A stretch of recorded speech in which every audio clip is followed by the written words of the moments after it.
अजीब पक्षी जिनके बारे में आपने नहीं सुना होगा, होड्सन स्टिंकबर्ड के रूप में भी जाना जाता है।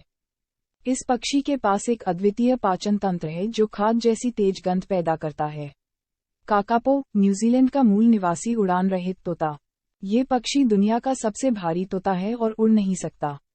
हैमरकॉक, इस पक्षी का एक अद्वितीय हथौड़े के आकार का सिर होता है और यह बड़े गुंबद के आकार के घोंसले बनाने के लिए जाना जाता है। सेक्रेटरी बर्ड, इस शिकारी पक्षी के लंबे पैर होते हैं और इसके सिर पर पंखों की एक विशिष्ट शिखा होती है जो कभी मानव सचिवों द्वारा ले जाए जाने वाले क्विलपेन के समान होती है। शूबल, इस बड़े ग्रे पक्षी की एक विशिष्ट जूते के आकार की चोंच होती है और यह अफ्रीका के दलदली इलाकों में पाया जाता है।